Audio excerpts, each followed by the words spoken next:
we are now ready to stitch the embroidery. I have my green embroidery thread up here.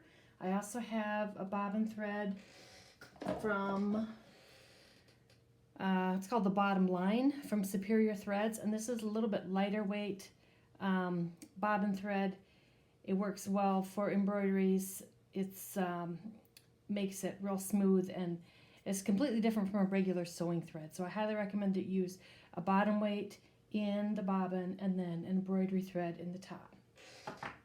I also have a size 12 embroidery needle in my machine, and on my Husqvarna machine I'm in the scallop stitches, and this is stitch number 3. There's several different varieties in different sizes, and I would experiment on a piece of scrap fabric before you sit down to do your project. So here we go. I want to start my sewing at least a ½ inch, if not 3/4 of an inch, in from the edge of the fabric, because not only does the machine move the fabric forward, but it moves it from side to side as it does the scallops. So you need to give room for that, or you'll be going off the edge and it'll get stuck under your machine. So here we go.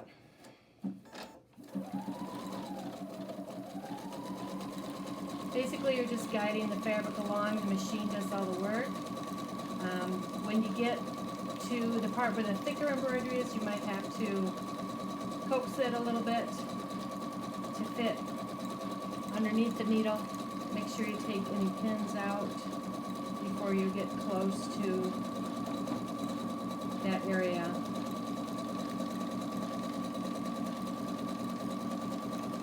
And the fusible tearaway doesn't stick real well to the tool, so I kind of have to hold it together as I go along, sort of press it with my fingers.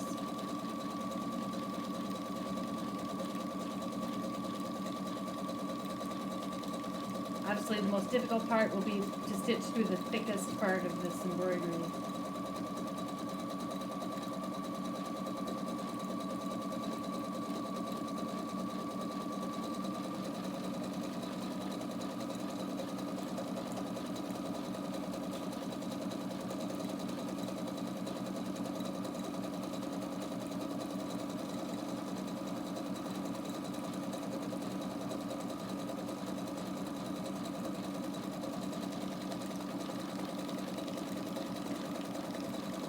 And I'm just guiding it under the machine.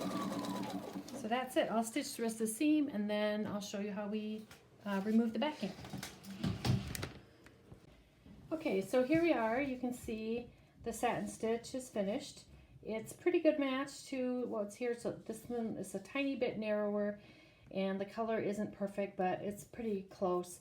And I think that with the two-tone colors in the leaves, no one is going to know the difference.